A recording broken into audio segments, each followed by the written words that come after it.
नमस्कार। SPT news में आपका स्वागत है। पेश है 23 दिसंबर मंगलवार दोपहर 1:15 बजे राजस्थान के विभिन्न शहरों की 12 बड़ी खबरें। सबसे पहले एक नजर डालते हैं आज की हेडलाइंस पर। राजस्थान में कोहरे के कारण स्कूल बस एम्बुलेंस भिड़ी। माघ मेले पर नहीं मचेगी भगदड़, भी संभालने के लिए रेलवे का नया मास्टर प्लान। आरपीएससी के एग्जाम में एक भी कैंडिडेट नहीं हुआ पास। राजस्थान की जनता चुनाव जिता सकती है तो अरावली भी बचा सकती है, टीकाराम जूली। अमायरा केस में बड़ी कार्रवाई, निर्जा मोदी स्कूल की 2 टीचर हटाई गई। और अब खबरें विस्तार से सुनिए। राजस्थान में घना कोहरा परेशानी का कारण बन रहा है। मंगलवार सुबह सीकर के फतेहपुर में कोहरे के कारण स्कूल बस और एम्बुलेंस की भिड़ंत हो गई। एक्सीडेंट में एम्बुलेंस ड्राइवर की मौत हो गई है। आज सुबह प्रदेश के 10 से ज्यादा जिलों में घना कोहरा रहा। इसमें पाकिस्तान बॉर्डर से लगते जिलों में कोहरे के कारण विजिबिलिटी 30 मीटर से भी कम रही। इस बीच जैसलमेर और भिवाड़ी में प्रदूषण का स्तर भी रेड जोन में पहुंच गया है।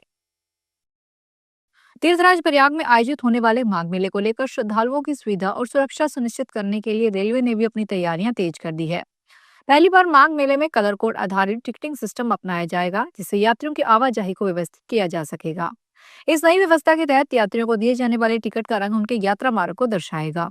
टिकट के रंग के अनुसार ही श्रद्धालुओं को निर्धारित होल्डिंग एरिया में रोका जाएगा और वहीं से उसी दिशा में जाने वाली ट्रेनों के लिए प्लेटफॉर्म पर भेजा जाएगा। इसे एक समय में प्लेटफॉर्म पर अत्यधिक भीड़ नहीं जुटेगी और यात्रियों को किसी तरह की परेशानी का सामना नहीं करना पड़ेगा। राजस्थान लोक सेवा आयोग ने सहायक आचार्य परीक्षा 2024 के लिए धर्मशास्त्र, ज्योति फलित और यजुर्वेद विषयों का परिणाम जारी कर दिया है। इन सब्जेक्ट के लिए एक भी कैंडिडेट पास नहीं हो सका है। इंटरव्यू तक जाने के लिए उन्हें लिखित परीक्षा में मिनिमम 40% नंबर लाने थे। यह भर्ती 12 जनवरी 2024 को विभिन्न विषयों के कुल 200 पदों के लिए निकाली गई थी। आयोग ने धर्मशास्त्र, ज्योतिष शास्त्र और यजुर्वेद के पदों के लिए कुल 225 लोगों ने आवेदन किया था। हालांकि परीक्षा देने केवल 48 कैंडिडेट ही पहुंचे थे।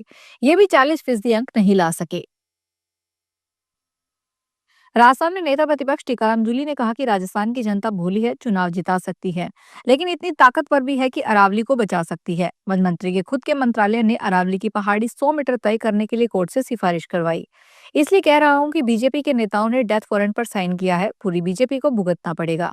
जूली सोमवार को मिनी सचिवालय के गेट के बाहर जिला कांग्रेस कमेटी की ओर से आयोजित मनरेगा का नाम परिवर्तन व संशोधन करने के विरोध में आयोजित धरना प्रदर्शन में बोल रहे थे। जयपुर में कक्षा 4 की छात्रा अमायरा मामले में निर्जा मोदी स्कूल प्रबंधन ने बड़ी कार्रवाई की है। स्कूल ने कक्षा शिक्षिका पुनीता शर्मा और गणित शिक्षिका रचना को सेवा से हटा दिया है। यह कार्रवाई घटना के करीब 50 दिन बाद की गई है, जिसको लेकर कई सवाल भी खड़े हो रहे हैं। माना जा रहा है कि यह कदम सीबीएसई और राज्य शिक्षा विभाग की सख्ती के बाद उठाया गया है।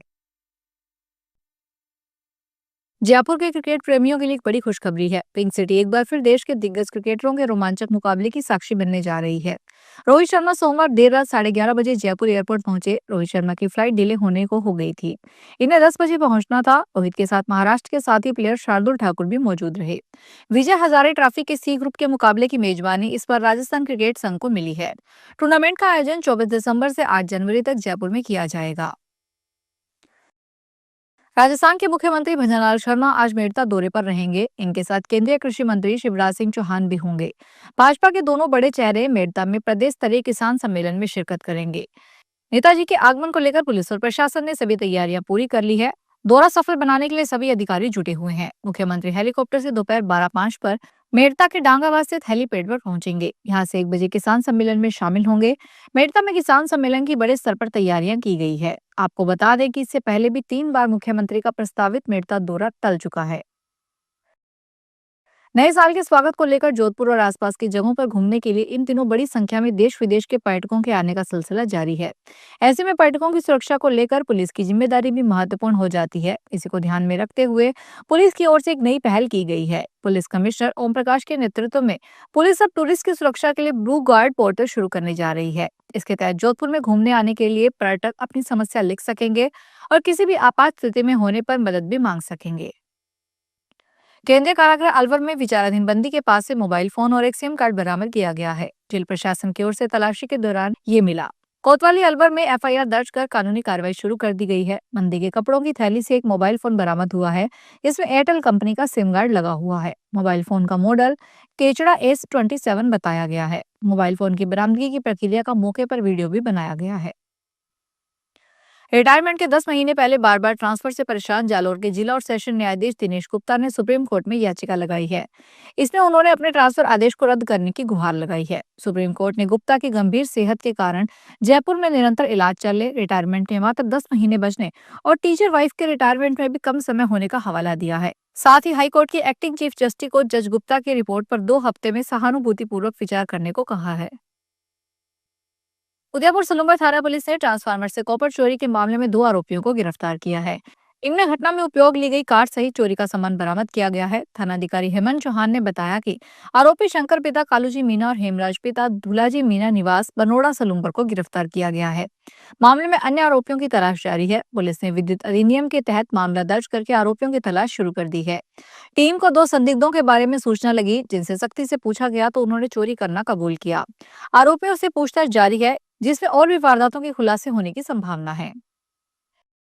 दिल्ली एनसीआर में प्रदूषण का कहर थमने का नाम नहीं ले रहा। दिसंबर का आखिरी हफ्ता न केवल कड़ाके की ठंड लेकर आया है, बल्कि हवा को भी जहरीला बना चुका है। केंद्रीय प्रदूषण नियंत्रण बोर्ड के अनुसार राजधानी के ज्यादातर इलाकों में वायु गुणवत्ता सूचकांक 400 से 500 के बीच यानी गंभीर श्रेणी में दर्ज किया गया है। विशेषज्ञों का कहना है कि ठंड बढ़ने के साथ हवा की रफ्तार काफी कम हो गई है।